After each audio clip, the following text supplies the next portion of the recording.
There is a moment of silence when Hong Jun sees how determined and serious Jeong-soo is. He takes a breath and volunteers to help. Stretching his hand out, he suggests that the two of them work together to throw that scumbag in jail. Jeong-soo reaches out his own hand and squeezes the general so tightly that it causes him pain, making it clear that he is the one that has helped Hong Jun, not the other way around. If he doesn't want to die, he needs to be good and follow instructions. That's the only way this partnership will work. Superintendent General Hong Jun grips his sore hand in pain and looks up with sweat dripping down his face. Jeong-soo just has one more thing to say. It's not that he never tried to kill Buddha when he first reincarnated.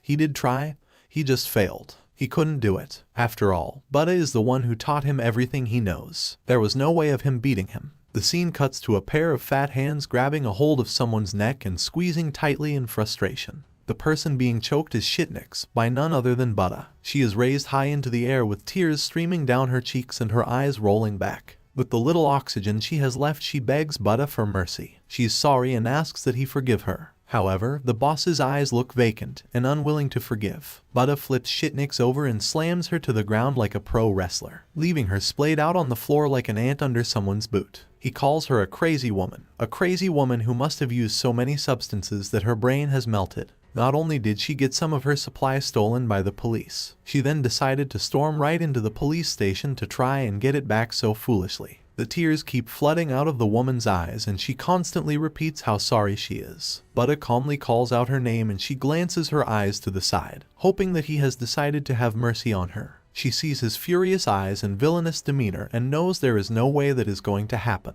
His next words confirm it, when he tells her that she is in need of a lesson for behaving like an idiot. Shitnix rolls onto her stomach and attempts to crawl away. However, she can barely move from all her injuries. She lets out involuntary squeals of fear followed by more begging towards Buddha. Realizing she can't crawl away, she turns around, desperately admitting she was wrong and insisting that she won't make the same mistake again. They are interrupted when two muscular men enter the room with interesting tattoos. They mock the woman for crying like a baby, commenting on how she has hit a new low, even for a crazy woman like her. A better look at these two men shows that they are the Lespedeza brothers. They are also assassins that are part of the Wagaksa temple and work for Buddha. They tell Shitnix to stop crying so much, it will only cause her to lose muscle mass, and she already has too little of that. Shitnix cries out, wanting to know what those two rascal Lespedeza brothers are doing here. When she says this, another assassin appears in the room. A female holding a fan with a cherry blossom pattern on it. With black hair and a cherry blossom pattern mask and dress, this assassin says they are all here because they were summoned by Buddha himself. This woman's name is fittingly Cherry Blossom. With the arrival of Cherry Blossom and the Lespedeza brothers, Buddha lets out a smile. Everyone's here now so they can get started.